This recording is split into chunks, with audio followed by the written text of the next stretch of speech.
Welcome to the Make the World a Better Place podcast. I'm your host, Shanice Harris, and this season we'll meet leaders with connections to Girl Scouts serving in our community and beyond. Together, we'll hear stories from Girl Scout alum and their adult supporters who are making the world a better place using their courage, confidence, and character. This is the Make the World a Better Place podcast. Welcome to the Make the World a Better Place podcast. I'm your host, Shanice Harris, and I'm here with two very special guests and supporters of Girl Scouts. Rhonda Osisek and Shannon Cole, both Girl Scout alum, are here to share the ways that Girl Scouting continues to influence their lives and careers. Rhonda is a certified speech language pathologist and the CEO of Social Learning LLC.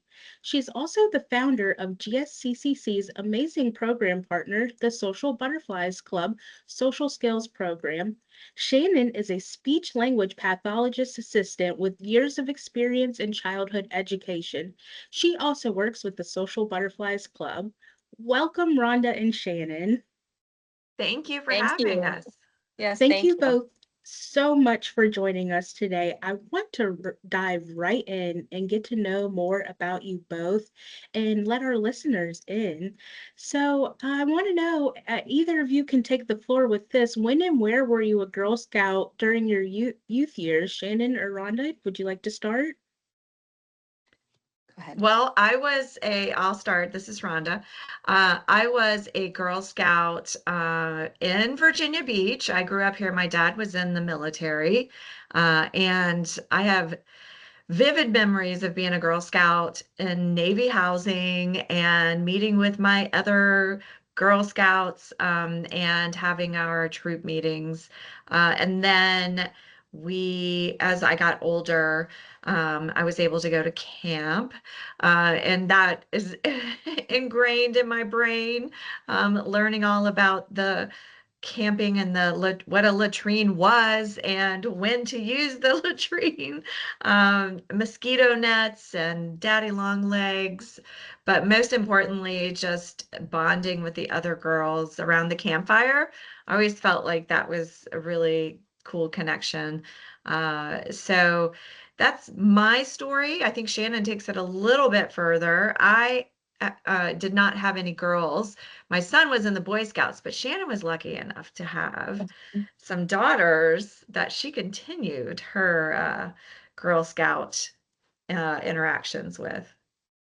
Yeah, so my first memories with Girl Scout are as a daisy and a brownie myself, growing up in Pensacola, Florida. And we used to have our troop meetings at my elementary school. And I fondly remember like wearing the jumper with the little sash, and doing a lot of crafts and also going camping as a brownie. And my mom was a part of the troop as well. So, I just went through the brownie years, but it certainly left a lasting impression on me. And then, as Rhonda mentioned, as a mother, when I had my own girls, I knew that it was something that I wanted them to be a part of as well. I can tell from the way that you both speak about your experiences that you had some great memories and it made a real impression on you. Do you have any favorite memories you want to share or a moment that sticks out to you? Well, as I said, going to camp, I went to a camp that is no longer around. It was called Camp Matoika or Matoka, I believe. And it was the first time I ever camped away from home. And I remember having the mosquito net over my cot and waking up in the morning and it being covered with daddy long legs spiders. And I just remember just being shocked. And then one by one, we all woke up, and one of the girls had been, a camper before. And I remember she said, "Oh, they won't hurt you." And ever since then, when I see a daddy long leg spider, I think of Girl Scouts and camping. And this camp was very rustic. So, we learned a lot about how to build a fire and how to make s'mores and all the songs. So that's what I remember the most. And also selling cookies. That was a big fun adventure, kind of like a competition, but a friendly competition. And I loved how we all worked together and we took different parts of our neighborhood, and we sectioned it off and we just kind of, as a troop, worked to get the prizes that they had. So those are my memories from Girl Scouts. Yeah, and similarly, my biggest memories are the feeling. One is just that feeling of belonging. And I remember singing the songs. That was kind of just standing in that circle and singing the songs together. And then also selling cookies and being someone who was a little bit more on the quiet side. That was a big deal. To actually have to say, that to somebody I might not know well, or even those that were family members that I was selling to, but just to have to speak to people. So that started that confidence in speaking to others. So those are probably some of the best memories that I have that have lasted and made an impression on who I am, I guess. One thing that I'm thinking about as you two were sharing your experiences, it's not far off from what girls are up to today. Girl Scouts are enjoying camping and making friends and coming outside of their bubbles. And I love to see it happen. As many of our listeners know, I was a Girl Scout actually in this council as well. So it's a real full circle moment to see Girl Scouts growing and experiencing things together. And I was pretty shy as a child. So to have friends right by me through the years to encourage me to speak up, sell cookies, I can totally relate to y'all. And I love that we're keeping the mission rolling. And that's thanks to the support of adults like you who are really invested in our mission and really believe in what it can do for girls when they have opportunities to lead. So when I'm speaking about opportunities and the way that Girl Scouts sets girls up with um, uh, I, ways to shine, can you tell me about any ways that Girl Scouts has influenced your experience in your career or way of being? Any sparks that you think Girl Scouts gave you that helped you shine? Go ahead, Shannon. Well, I would just say, I know Rhonda touched on it. I am the mother of two girls, now 24 and 28.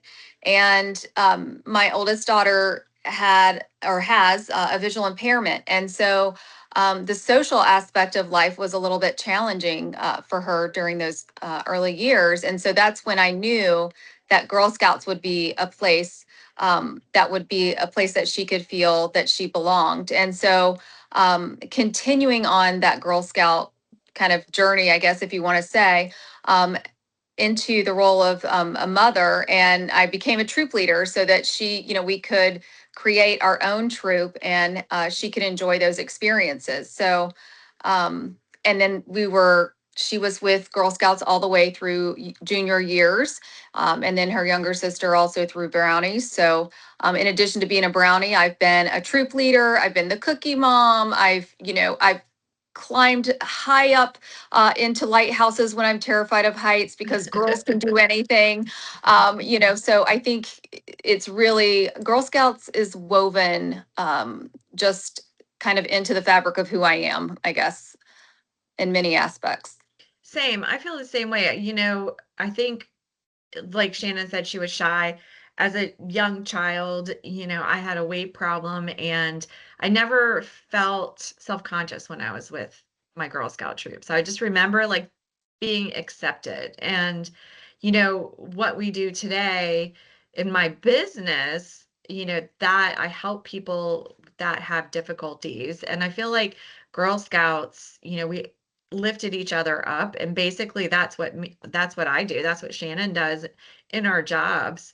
We lift people up and we help them achieve their goals. And I feel like, Girl Scouts was the foundation for that, but they also teach some values and they help, ingrain those in you as a child. And I think that's helped guide my steps as well.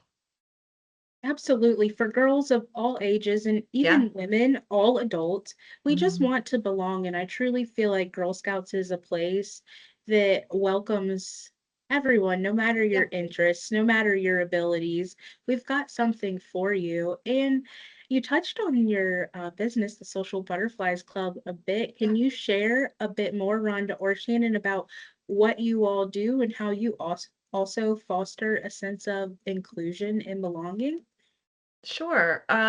So, I kind of stumbled into this specialty within my degree of speech language pathology.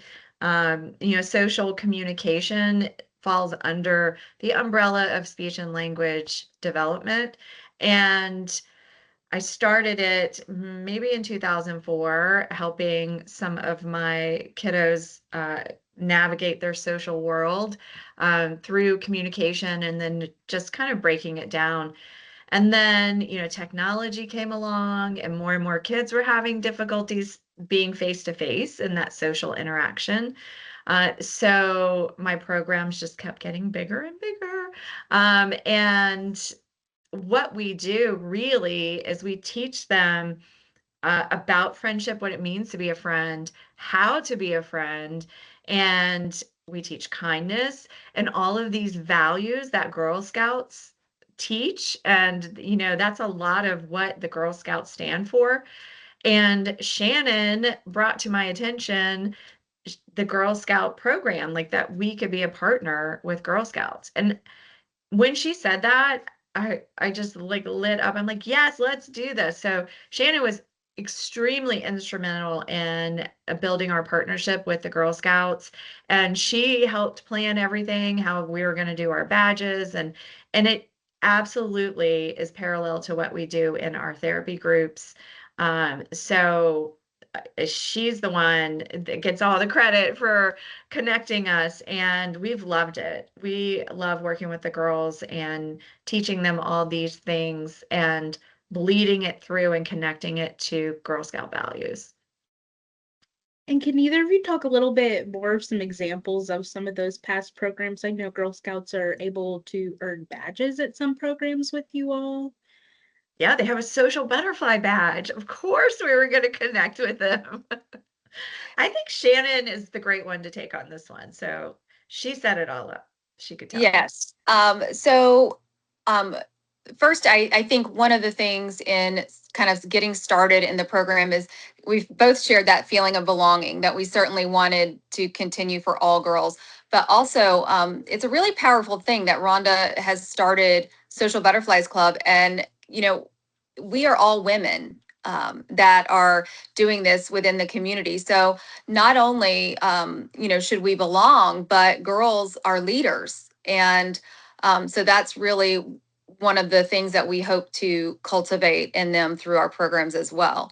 So as Rhonda mentioned, we have when we have the badge workshops, we try to pair to where it will parallel with more than one level. So, for example, the social butterfly badge for the juniors and the making friends for the brownies. And that way they're able to also interact and learn from one another. It gives those juniors an opportunity to help the younger Girl Scouts. And we just have a lot of fun, but also, learning, like Rhonda said, those foundational skills, what it means to be a friend and what that looks like. Not everyone just gets that that's what a friend does or that that's what that looks like. So we are, as being experts in communication, we teach them that how and what it looks like and give them that confidence. And I think our favorite thing that we love to do is actually within the social butterfly badge. And we have the tea party and we do kind of like a mix up relay with everything. And we just have a lot of fun doing that. But also, uh, the feedback that we've gotten from that is that girls are really, really enjoying that as well. And then we also have tapped into some of the social emotional learning badges that you all have, and talked about some serious things and things that are maybe a little bit heavy, but they are very real, and things, mental health is certainly present for everyone, and how do we respond when others around us are, feeling a certain way. We can feel awkward and not exactly know what to do or how to support a friend, and so we also work through some of that as well. Yeah, emotions are so abstract, so it's very difficult for most young people to identify the nuances between emotions.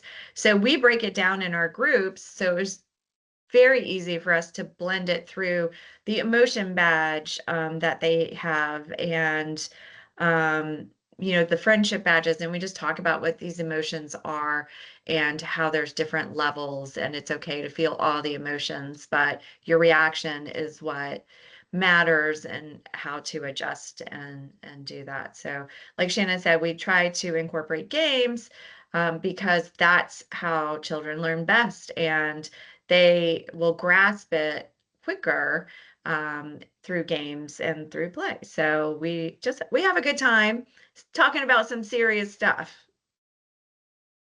I keep hearing this recurring theme of you all demonstrating these skills, and the fact that it's in a group setting, and Girl Scouts can learn from each other with your guidance, but when they're in this group setting, they're able to ask questions Mhm. and maybe hear something that they didn't know. And socialization, as you both probably know, is really an art. And Ron, as you mentioned, it can be very abstract. Sometimes we truly don't know what to say, but the more we're exposed to these awkward scenarios, or Yeah. we're more forced to think on our feet emotionally, and how can we support people even if we haven't been there ourselves. Those are all skills that Girl Scouts will use now in third grade, and it will continue to be needed throughout their entire lives. So I really appreciate how you all are working hard to set these Girl Scouts up with skills that will last truly for a lifetime. Yeah. I I find that that could be so beneficial for any student thinking about how they can connect with others, just some of these group settings, working on badges. I love the integration that you've done on the programs. And so I'm curious to get your thoughts about Girl Scouting in general. You touched a bit on why, some feelings of nostalgia came back to you. And Shannon, you're a volunteer, so you understand this a lot. Why is Girl Scouting beneficial for girls today? And why have you chosen Girl Scouts as a program to invest your time and talents into? Well, I feel that our youth is very technologically driven right now, and there's very little face-to-face interaction. Even my own son, he had limited interaction during COVID, and I saw how it impacted him when he went off to college. So I think the more that we can help them and support them through any of the social and emotional learning. And Girl Scouts is a great way to do it because they come together, they have planned outings. It is a troop, you work with each other. It's teaching that team building. These are life skills. I mean, they are life skills. So when you get out of high school and you go to college, you need these skills to interact at college. You need them to interact in your job. So I think that the more that we can do as a group together, especially with women, empowering these young girls, like you can do whatever you want to do, you know, uh, I think that's powerful. And I can't believe that we're so lucky to be able to do that. Absolutely. I really echo everything that Rhonda said. I think it's about learning to accept one another and accept ourselves as who we are, and see the positives about ourselves. And I think it's important to create that safe space where they can ask those questions. They can be vulnerable, because it's sometimes uncomfortable to not know and we don't want to speak up and say. But it is about just helping them learn the skills they need to be successful in all the roles that they're going to have um, in their future, and then just learning to build one another up, and just to be a good human. Honestly, that's what our goal is, right? And that aligns with the values there, with Girl Scouts and what they're trying to do. And in that also, that you have to work hard, and sometimes things are hard, but you can do hard things. So you know Like selling cookies. exactly, lots of cookies. We can do hard things. Yeah. I sometimes speaking up is difficult, like you all teach at the Social Butterflies Club, but you can do hard things and you can make breakthroughs. I Yes. truly am looking forward to seeing our partnership thrive in providing Girl Scouts more opportunities to blossom. And I know we have some fun opportunities, but also sometimes we're talking about mental health, as you mentioned, Rhonda, and we're having big conversations. And I truly hope all Girl Scouts check out the Social Butterflies Club in Virginia Beach and come meet their team. We've got events coming up this winter and spring, and we're really looking forward to meeting you all there. I want to thank Rhonda and Shannon for joining us and sharing their Girl Scout stories. It's so wonderful to meet alum who are out doing fabulous things in the community, and especially when they're passing that torch forward to the next generation. Thank you both so much for joining me. No, thank you for having us. Thanks so much for joining us. For more episodes like these, visit our website at www.gsccc.org